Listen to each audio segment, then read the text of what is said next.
এই তীব্র গরমে আমরা হালকা খাবারই বেশি প্রেফার করি, কিন্তু মাংস না খেলেও আমাদের দিন চলে না। তাই তো একদম সামান্য কিছু উপকরণে কোনো রকম মশলা ছাড়াই বানিয়ে নিয়েছি গন্ধরাজ চিকেন ভাপা।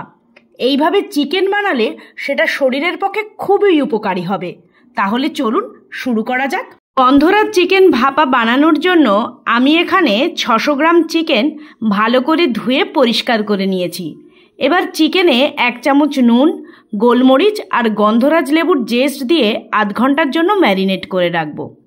এখানে খেয়াল রাখতে হবে গন্ধরাজ লেবুর উপরের সবুজ অংশটাই যেন ব্যবহার হয়।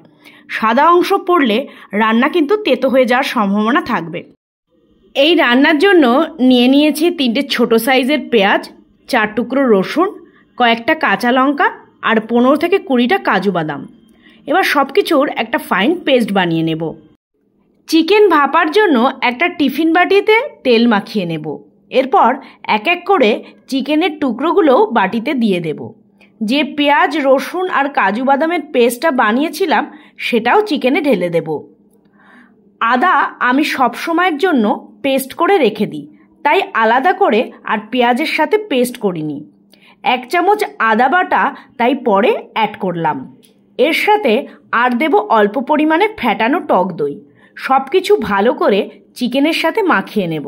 চিকেনের মধ্যে নুন আমি আগে দিতে ভুলে গিয়েছিলাম, তাই পরিমাণ মতো নুনও অ্যাড করে দেব।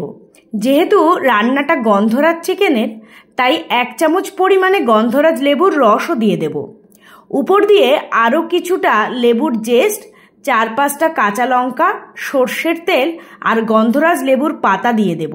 এতে রান্নাটায় খুব সুন্দর একটা সেন্ট আসবে। সব কিছু হয়ে গেলে টিফিন বাটির ঢাকনাটা দিয়ে দেব।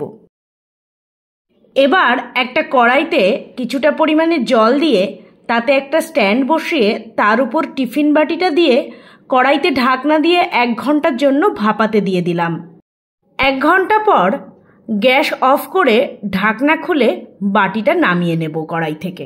দেখুন কত সুন্দরভাবে চিকেনটা ভাপা হয়েছে।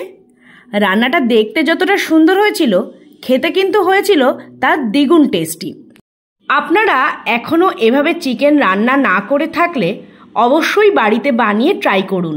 কথা দিচ্ছি এর স্বাদ মুখে লেগে থাকবে। রান্নাটা যেহেতু খুব কম মশলায় আর কম উপকরণে তৈরি, তাই এই তীব্র গরমে এটা শরীরের পক্ষেও খুব উপকারী। আমার রান্না যদি আপনাদের ভালো লেগে থাকে, প্লিজ আমার চ্যানেলটাকে সাবস্ক্রাইব করে আমার পাশে থাকবেন। সবাই ভালো থাকবেন, সুস্থ থাকবেন। দেখা হচ্ছে খুব তাড়াতাড়ি নতুন কোনো রান্না নিয়ে।